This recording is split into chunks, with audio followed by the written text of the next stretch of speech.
बहुत बहुत धन्यवाद मेरे पास मित्र डॉक्टर नरेंद्र मोदी। देखो, हमारे जो मेहमान आते हैं बड़ी मुश्किल से समय निकाल कर आते हैं, तो अभी हमारे बीच में जो हमारे मुख्य अतिथि हैं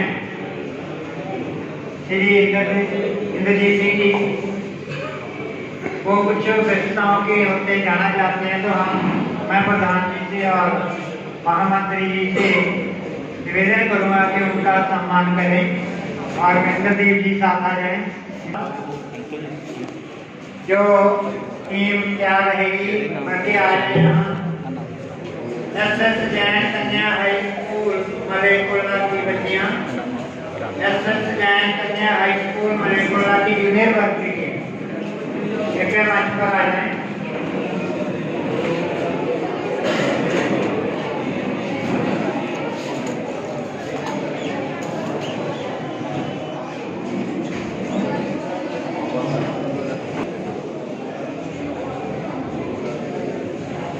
नमस्कार।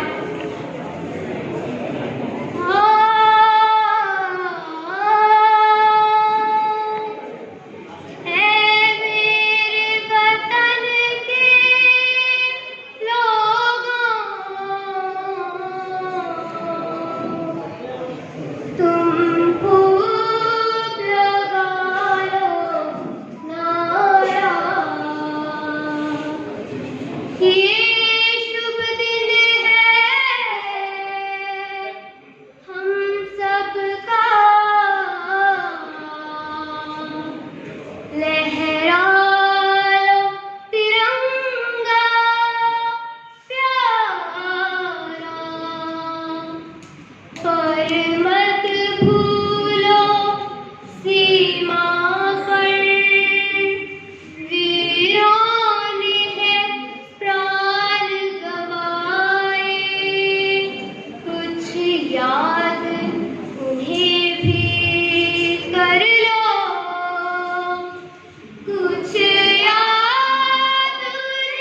जिंदगी की आरज़ू दिल की तमन्ना आप हैं।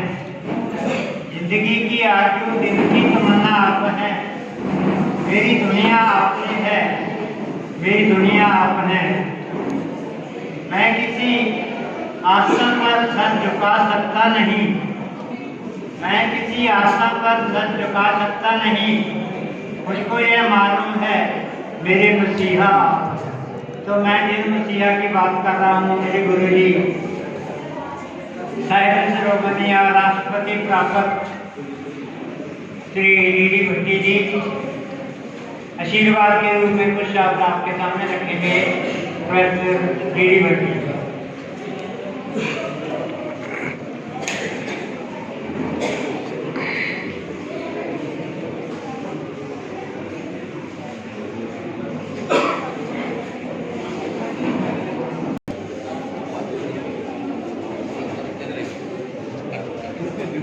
आदरणीय श्री जगजीत सिंह जी मुंडे वो इस समय किसी कार्यवश चले गए हैं, लेकिन वो इस सभा के प्रधान थे और अक्सर वो इस सभा में प्रधान का अध्यक्षता करने के लिए पधारते हैं।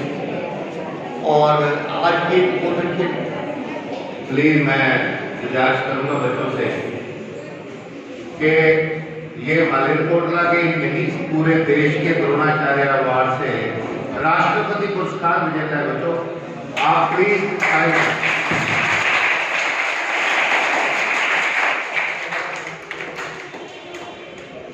और आज विशेष उद्बोधन के लिए पधारे डॉक्टर वीरेंद्र मोहन जी और मंच के ऊपर आसीन और सामने मेरे बच्चे और बच्चों के अभिभावक और बच्चों के अध्यापक और हिंदी प्रेमी सज्जनों और देवी, आज हम उस मालेरकोटला के उस महापुरुष के स्मृति में उनकी श्रद्धांजलि के लिए ये हिंदी दिवस मना रहे हैं। हिंदी दिवस तो थोड़ा पीछे रह गया, लेकिन क्योंकि स्कूलों में छुट्टियाँ होती हैं या स्कूलों में इम्तहान होते हैं, इसलिए हम एग्जैक्टली उस समय ये प्रोग्राम नहीं कर सकते जब ये हिंदी दिवस होता है। तो हम तो इसको कहेंगे कि हिंदी त्रैमासिक है कर रहा, तो हिंदी का अखबारा भी होता है, हिंदी का मासिक भी होता है और हिंदी का त्रैमासिक भी होता है। तो ये हम तो ये हिंदी का त्रैमासिक बना रहे हैं और इस त्रैमासिक की जो विशेष रूप से जो इसकी करी के स्मृति में वो प्रोफेसर डॉक्टर सुखदेव जी हंस उनकी स्मृति में ये दिवस समर्पित है।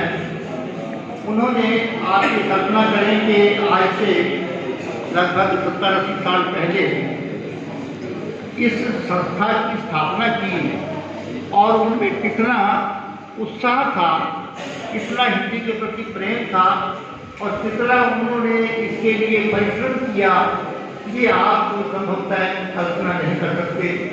मैंने उनको देखा, उनके साथ आगे जीवन का भाग बताया। वो हिंदी के प्रोफेसर तो थे और भी थे, हिंदी के प्रोफेसर तो और भी थे, अभी हैं, लेकिन हिंदी के लिए उनके मन में जो तड़प थी, हिंदी के लिए जो उनके मन में एक प्रकार की साधना थी, उस साधना से विभूत होकर उन्होंने इस संस्था की स्थापना की और वो सबसे अग्रणी का सबको साथ लेकर आगे चलते हुए इस संस्थान को उन्होंने स्थापित किया। और मैं समझता हूँ कि आज हमारा सौभाग्य है, माता जी यहाँ आई हुई हैं और उनके सफलता के पीछे प्रोफेसर डॉक्टर सुखदेव जी हंस की सफलता के पीछे इनका विशेष योगदान, इनका विशेष सहयोग रहा। उन्होंने जितना समय समाज के लिए, हिंदी साहित्य के लिए, कॉलेज के लिए और हिंदी संस्थान के लिए दिया, उसके पीछे जो शक्ति थी, जो ऊर्जा थी, जो उसके पीछे ज्योति थी, और वो माता जी हैं, आज हमारी यहाँ पधारी हैं। हमें बहुत प्रसन्नता है, इनका हम हार्दिक अभिनंदन करते हैं, स्वागत करते हैं और हमें बहुत प्रसन्नता है कि भगवान को दे और हमें ये एक प्रकार से ऊर्जा और एक प्रकार से सहयोग और एक प्रकार से ज्योति शक्ति हमें मिलती रहे इनके जीवन से, क्योंकि इन्होंने प्रोफेसर साहब के पीछे रहकर उनको बिल्कुल घर के कामों से फारिग कर दिया था। इस प्रकार से सारा गृहस्थी का लालन पालन इनके हाथों में था और उन्होंने सारा जीवन अपना हिंदी साहित्य के लिए, हिंदी भाषा के लिए और समाज सेवा के लिए अर्पित किया। इसीलिए आज हम उनको स्मरण कर रहे हैं। बहुत से प्रोफेसर हुए हैं इस कॉलेज में और आसपास और बहुत से होंगे, लेकिन उनकी जो स्थिति थी, जो उनका स्थान था समाज में, वो उस स्थान को कोई प्राप्त नहीं कर सकता, उस स्थान को कोई छू नहीं सकता। वो इतने आगे बढ़ गए थे समाज सेवा के लिए और हिंदी भाषा के कह लीजिए सेवा के लिए कि जिनका कोई मुकाबला नहीं कर सकता। तो आज मुझे बड़ी प्रसन्नता है। उनके जाने के बाद क्या हुआ कि हमारे बहुत से ये बैठे हैं, हमारे दीप जी बैठी हैं और मैडम बैठी हैं और कई लोग बैठे हैं जिन्होंने हिंदी साहित्य सम्मेलन का, इस संस्थान का अध्यक्षता संभाली, सेक्रेटरी बने और इसको जीवित रखा, इसको आगे चलाया। लेकिन अवस्था के अनुसार ये होता है कि भी हम लोग बूढ़े हो गए हैं और भगवान पता नहीं कब याद कर ले। तो मेरे मन में ये था कि ये संस्थान चलता रहे और इस संस्थान में किसी प्रकार की कमी ना आए।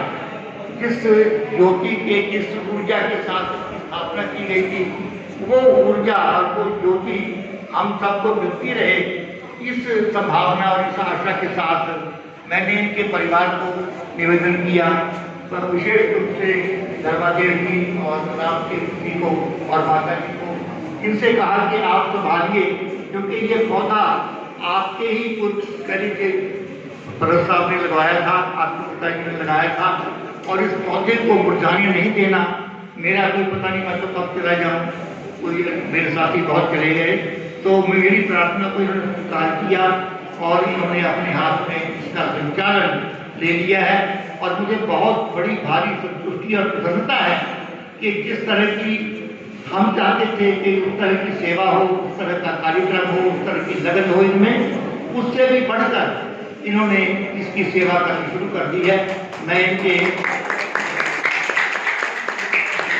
योगदान के लिए, इनको इस संस्था को जीवित और संचालित रखने के लिए इनके परिश्रम को, इनके सहयोग को बहुत ही मन से इनकी प्रशंसा करता हूँ और आशा करता हूँ कि ये परिवार इस संस्थान को आज नहीं बल्कि अगले 100 साल तक न केवल जीवित रखे बल्कि एक बहुत ऊर्जा के साथ संचालित रखे। और मुझे उम्मीद है कि ये संस्थान चलता रहेगा। इनका परिवार जो है बहुत दत्तचित्त है इस संस्थान को चलाने के लिए, और उनमें कुर्बानी की भावना है, सेक्रीफाइस का उनके सेंस है, उनकी स्पिरिट है उनके अंदर। तो इसलिए ये संस्थान चलता रहेगा, इसमें कोई संदेह नहीं। मैं बार बार उनके परिवार को और विशेष रूप से माता जी को धन्यवाद देता हूँ कि आज वो पहली बार यहाँ पधारी हैं और आशीर्वाद देने के लिए। तो हम सबको उनका आशीर्वाद और उनकी कह एक प्रकार से दुआ हमारे लिए बनी रहेगी। और दूसरी बात ये कि हिंदी भाषा एक ऐसी भाषा है जिसके जो बाकी भाषाओं की जननी कहूँ तो लोग बुरा मानते हैं, जननी कहूँ तो लोग बुरा मानते हैं। यूँ कहिए कि उनकी सहेली है, उनकी साथी है, उनकी संगिनी है। मेरा ये विश्वास है और मैं तर्क के आधार पर ये मानता हूँ कि जो बाकी भारतीय भाषाएं हैं, इस एक भाषा की बात नहीं, बाकी सभी भारतीय भाषाएं आज की भाषाएं, उनके अंदर अगर हिंदी के शब्द निकाल दिए जाएं तो वो भाषाएं अधूरी हो जाएंगी, वो भाषाएं तगड़ी हो जाएंगी। हिंदी का इतना महत्व है कि अगर हिंदी भाषा के शब्दों को आज की जो आधुनिक भारतीय भाषाएं हैं, अगर उनमें से हिंदी भाषा के शब्दों को हम निकाल दें तो वो भाषाएं तगड़ी हो जाएंगी। बुरा नहीं मानिएगा, किसी को ये बात बुरी लगी हो तो मैं क्षमा चाहता हूँ, लेकिन सच्चाई ये है। और मैं केवल हिंदी के लिए नहीं कह रहा, सभी भारतीय भाषाओं के लिए कह रहा हूँ। सभी भारतीय भाषाओं में हिंदी के शब्द 50% से अधिक पड़े, और वो चाहे संस्कृत से आए हों, तब जैसे उन्होंने कहा तद्भव और तत्सम शब्द हो सकते हैं, किसी भाषा से आए, संस्कृत से आए हों या हिंदी के अपने हों, लेकिन बाकी भाषाओं में लगभग 50% शब्द हिंदी के संस्कृत के हैं। तो इस भाषा को मूल भाषा कहें इस भाषा को सहेली भाषा कहें, साथी भाषा कहें, बराबर की भाषा कहें, बहन भाषा कहें। माता का तो माता मानता हूँ, लेकिन कई लोगों को ये शब्द अच्छा नहीं लगता, इसलिए कुछ भी कहें, संगिनी कहें, साथी कहें, सहेली कहें, ये भाषा सबकी सहेली है। इस भाषा को हमने केवल एक अलग भाषा के रूप में नहीं, बल्कि एक बाकी भाषाओं की सहयोगी भाषा के रूप में, बाकी भाषाओं की पूरक भाषाओं के रूप में इसको स्वीकार करना है। और इसीलिए इसका हम हर वर्ष करते हैं। पिछले कुछ वर्षों तो हम नहीं कर सके, 2 वर्ष नहीं कर सके, तो कोरोना के कारण नहीं था, लेकिन आगे हमें पूर्ण विश्वास है कि आप सबके सहयोग से और आप सबसे प्रेम से इसका संचार होता रहेगा।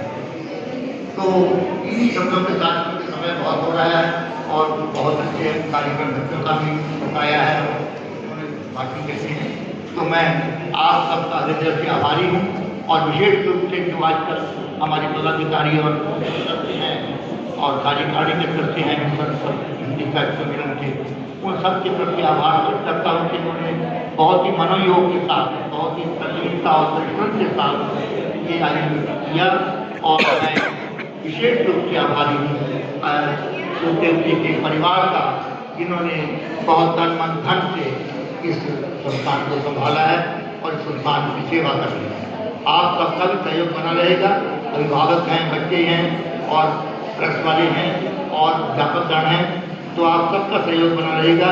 हिंदी भाषा को आप इस रूप में जानें कि वो पंजाबी की सहायक है, हिंदी भाषा को इस रूप में जानें कि वो संस्कृत की भी सहायक है, हिंदी भाषा को इस रूप में जानें कि वो उर्दू भाषा की भी सहायता है। तो इन शब्दों के साथ मैं आप सबसे क्षमा चाहता हुआ अपना स्थान दूंगा। कोई ऐसी बात कही गई हो तो मैं क्षमा दें, दोबारा क्षमा प्रार्थी हूँ। धन्यवाद।